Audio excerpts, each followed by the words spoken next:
positioning and comparative advantage to enable maximum impact. The National Council on Food and Nutrition, chaired by Vice President Yemi Oshibajo, at its last meeting approved the action plan titled the National Multi-Sectoral Plan of Action for Food and Nutrition 2021 to 2025, with a target of addressing nutrition and related problems across the country. And this is the news on NTA International, reaching you live from Abuja. Stay tuned for more stories after this break.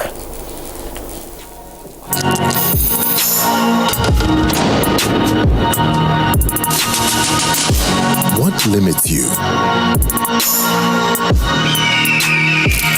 Nothing.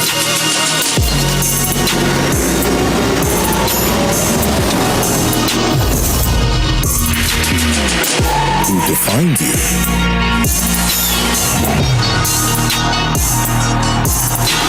No one.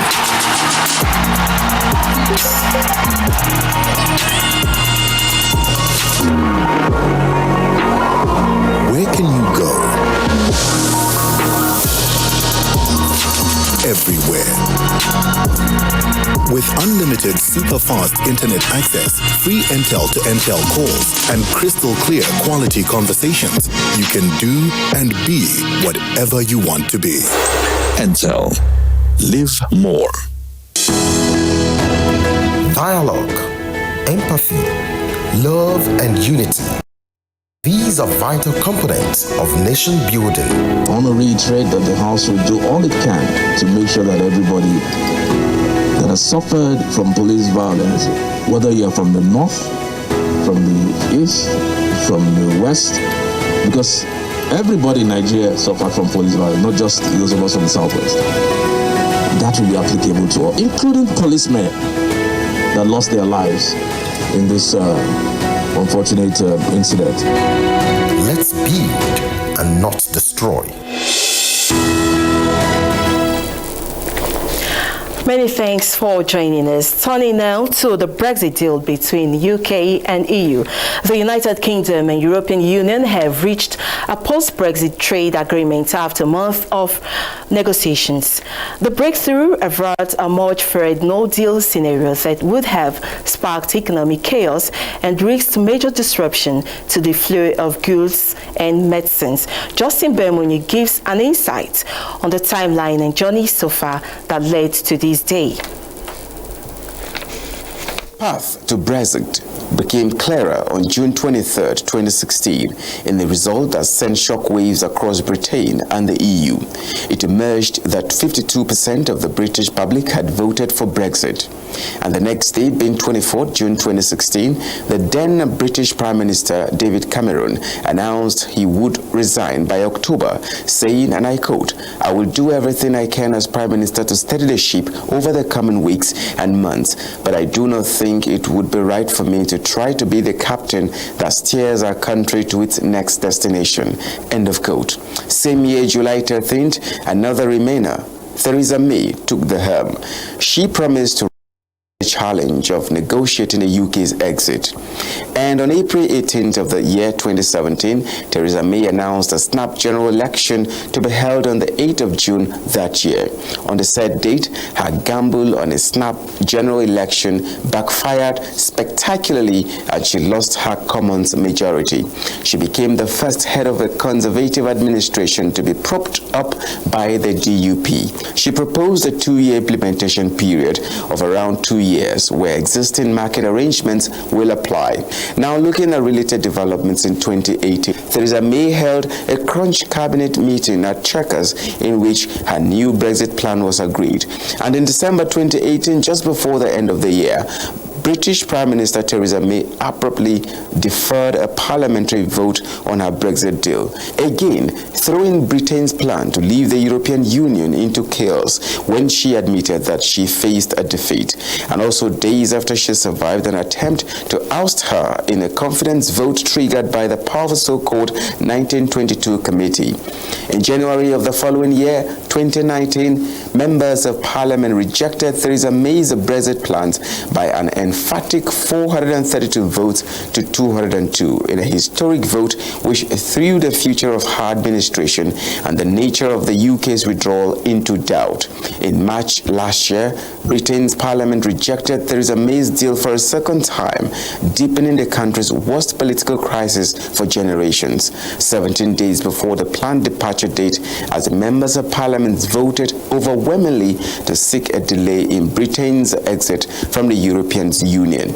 And for the third time, again, May's withdrawal agreement was rejected, just as the EU agreed a flexible extension until 31st October. Thereafter, Theresa May had set out a bold new offer for Britain's departure from the European Union, offering sweeteners to opposition parties in a fourth attempt to break an impasse in Parliament over Brexit. But Labour leader Jeremy Corbyn called it a rehash of what was discussed before. Consequently, on May 23rd last year, Theresa May announced she was standing down as Tory leader on 7 June, saying it is a matter of deep regret that she had not been able to deliver Brexit. June 7th, she left Number 10 close to tears, as she said being Britain's second female prime minister had been the honor of her life. A month later, precisely July 23rd, former Foreign Secretary Boris Johnson was elected Conservative leader and became British Prime Minister after defeating rival Jeremy Hunt. In early October last year, Boris Johnson had put forward his formal Brexit plan to the EU, and days later, after intense negotiations in the run-up to a summit of EU leaders, Boris Johnson and European Commission President Jean-Claude Juncker announced that they had struck a Brexit deal. This is just as Boris Johnson mounted an attempt to fast-track his Brexit deal through Parliament, but he was forced to put his plans on hold when Parliament rejected his extremely tight timetable for ratifying his exit deal. Just before the round-off of 2019, Boris Johnson succeeded on his fourth attempt to win common support for a snap general election on 12th December, and having campaigned on the promise to get Brexit done, Boris Johnson secured the 80-seat majority necessary to do so. It came to January 2020, where new European Commission President Ursula von der Leyen visited London, where she warned Boris Johnson that the timetable for securing a post-Brexit deal was very, very tight. Boris Johnson made it clear there would be no extension to the transition period, which expires at the end of this year. But Boris Johnson got his Brexit deal through the Commons as the European Union Withdrawal Agreement Bill was given a third reading with a majority of 99, and the UK finally departed the EU at 11 p.m. January 31. Early December this year, an agreement was reached in principle on the operation of the Northern Ireland Protocol, which formed part of the Brexit withdrawal agreement, and Boris Johnson told people and businesses to prepare for a no-deal Brexit on 1st January. On December 20, 2020, a midnight deadline set by the European Parliament came and went, with the European Parliament confirming it would not be in a position to grant consent to an agreement this year, as the French government again insisted it was sticking to its red lines when it came to EU rights to fish in British waters. And here we are, December 24th, 2020, where the deal is done. The UK and the EU have gone right to the wire to secure a post-Brexit trade deal, and each side has been keen to put forward they have negotiated a solid agreement. Boris Johnson claimed it will protect jobs across his country and has taken back control of the UK laws and destiny, while the European Commission President Ursula von der Leyen said that at the end of a long and winding road, the EU have got a good deal to show for it, saying it is fair and a balanced deal. The agreement comes into effect on January 1 after the transition period ends. In the meantime, EU ambassadors have received the Christmas Day briefing on the post-Brexit trade deal reached with the UK. Members of Parliament will vote on the deal in Parliament on 30 December, with the UK set to exit existing trading rules on 31st December. Justin Bemunyi, NTA News. And joining us via Zoom to talk about the Brexit deal is Dr. Emma Esang, an economy and financial expert. Thank you for joining us, Dr. Emma. Dr. Emma, are you there with us? Can you hear me? Can you hear me?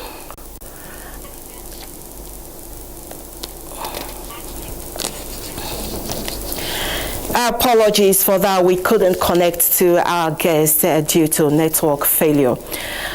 Following the recent promotion of senior police officers by the Police Service Commission, the Inspector General of Police, Mohammed Adamu, has ordered the posting and redeployment of 5 newly promoted Deputy Inspector General of Police to oversee the departments of the force with immediate effect. A statement by the force says DIG Usman Alkali Baba will now head the Force Criminal Intelligence Department. DIG Ibrahim Lamode, Force Intelligence Bureau. VIG David Oyebanji Folawayu, Department of Information and Communication Technology. DIG Joseph Ebunike, Department of Finance and Administration. DIG Dan Malam Muhammad, Department of Training and Development. Similarly, AIG Moses Ambakina Jitubo has been redeployed from the Border Patrol Section to acting DIG in charge of the Department of Research and Planning. The IGP, while congratulating the officers, charges them to bring their vast experience and professionalism to bear in the leadership of the departments to enhance the ongoing reforms and repositioning of the force. Let's talk health matters now. The Nigeria Center for Disease Control, NCDC, has announced 1,041 new cases of COVID-19 in Nigeria as of 24th December.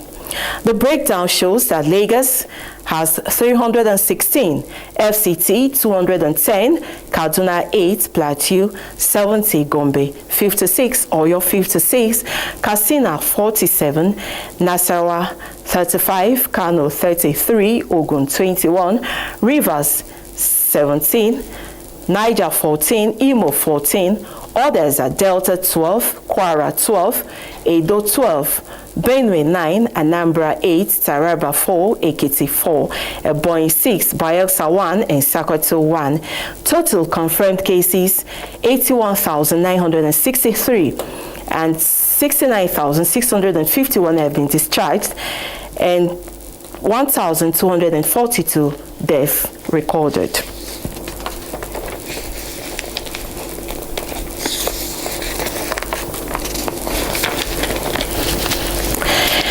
Away from that, President Muhammadu Buhari has congratulated the governor of Kano State, Abdullahi Umar Ganduje, as he marks his 71st birthday. In a message to the governor and his family, President Buhari prayed Allah to give the governor good health and long life so that he will continue to serve the people of Kano and the nation. The president also wished him a lot of energy, high spirits, and good health. It's time to join us, Sports Desk for sports updates.